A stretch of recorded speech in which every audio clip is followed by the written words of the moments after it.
আসসালামু আলাইকুম ওয়া রাহমাতুল্লাহি ওয়া বারাকাতুহু। সম্মানিত শ্রোতা, আজকে যে বিষয়টি আলোকপাত করব তা হলো ঘর থেকে বের হওয়ার সুন্নাত সমূহ। নবীজি সাল্লাল্লাহু আলাইহি ওয়াসাল্লামের সুন্নাহ অনুযায়ী ঘর থেকে বের হওয়ার কিছু গুরুত্বপূর্ণ আদব ও আমল রয়েছে, যা আমাদের নিরাপত্তা, বরকত ও কল্যাণ বৃদ্ধি করে। এক, সুন্দরভাবে পোশাক পরিধান করা। ইসলাম শৃঙ্খলাপূর্ণ ও পরিচ্ছন্নতা পছন্দ করে। বাইরে বের হওয়ার সময় পরিপাটি ও শালীন পোশাক পরা সুন্নাত।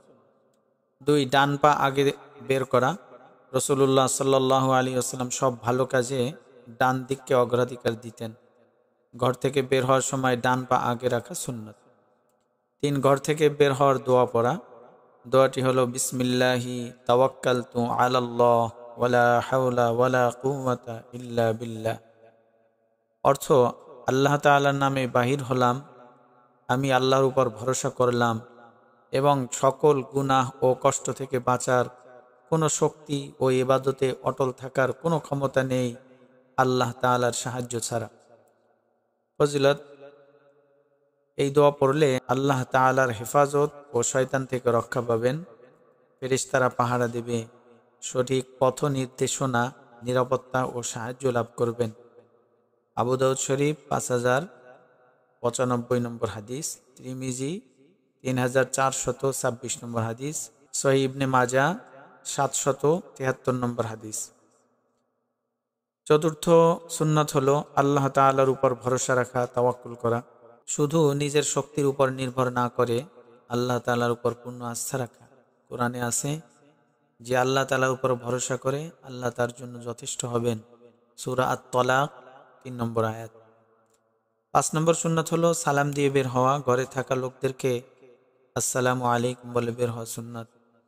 এতে রহমত ও বরকত লাভ হয়। 6 নং সুন্নাত হলো ভালো নিয়ত করে বের হওয়া।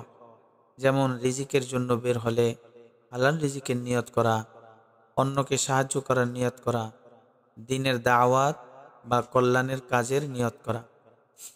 7 নম্বর সুন্নাত হলো প্রয়োজন ছাড়া অহেতুক বাইরে না যাওয়া। অপ্রয়োজনীয় ঘোরাঘুরি ও সময় নষ্ট না করা, অনর্থক ভিড় এড়িয়ে চলা।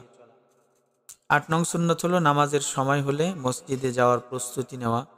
যদি বের হওয়ার সময় নামাজের ওয়াক্ত হয়ে যায় তাহলে মসজিদে যাওয়ার নিয়ত করা। রাসূলুল্লাহ সাল্লাল্লাহু আলাইহি ওয়াসাল্লাম বলেছেন, যে ব্যক্তি অন্ধকারে মসজিদে যায় কিয়ামতের দিন তার জন্য পূর্ণ নূর বা আলো থাকবে। তিরমিজি শরীফ 223 নং হাদিস। 9 নং সুন্নাত হলো সংযত ও মার্জিতভাবে চলাফেরা করা। অহংকার ও দম্ভ ছাড়া চলাফেরা করা। রাসূলুল্লাহ সাল্লাল্লাহু আলাইহি ওয়াসাল্লাম সংযতভাবে হাঁটতেন এবং বিনয়ী ছিলেন। 10 নং সুন্নাত হলো বিপদ থেকে রক্ষা পাওয়ার জন্য দোয়া পড়া।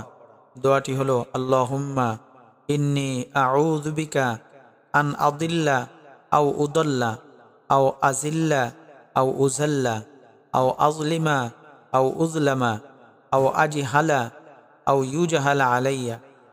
এর অর্থ হলো, হে আল্লাহ, আমি আপনার কাছে আশ্রয় চাই পথভ্রষ্ট হওয়া ও পথভ্রষ্ট করা, পা পিছলে যাওয়া ও পিছলে দেওয়া, জুলুম করা ও জুলুমের শিকার হওয়া, মূর্খতা করা ও মূর্খতার শিকার হওয়া থেকে। তিরমিজি শরীফ 3427 নং হাদিস। আবু দাউদ শরীফ 5094 নম্বর হাদিস। সংক্ষেপে সুন্নাতগুলো একবারে বলা যায়: 1, পরিচ্ছন্ন শালীন পোশাক পরা। 2, ডান পা আগে বের করা। 3, বের হওয়ার দোয়া পড়া। 4, আল্লাহর উপর ভরসা রাখা। 5, সালাম দিয়ে বের হওয়া। 6, ভালো নিয়ত করা। 7, অহেতুক বাইরে না যাওয়া। 8, নামাজের ওয়াক্ত হলে মসজিদের নিয়ত করা। 9, বিনয়ীভাবে চলাফেরা করা। 10, বিপদ থেকে রক্ষার দোয়া পড়া। এই সুন্নতগুলো মেনে চললে আল্লাহ তাআলার হেফাজত, রহমত ও বরকত লাভ করা যায়। নবীজি সাল্লাল্লাহু আলাইহি ওয়াসাল্লাম প্রতিটি আমল আমাদের জন্য নবীজি সাল্লাল্লাহু আলাইহি ওয়াসাল্লাম এর প্রতিটি আমল আমাদের জন্য কল্যাণকর। তাই আমরা যদি এই সুন্নতগুলো নিয়মিত পালন করি তাহলে দুনিয়া ও আখিরাতে উপকৃত হব ইনশাআল্লাহ। আল্লাহ সুবহানাহু ওয়া তাআলা আমাদের আমল করার তৌফিক দান করুন।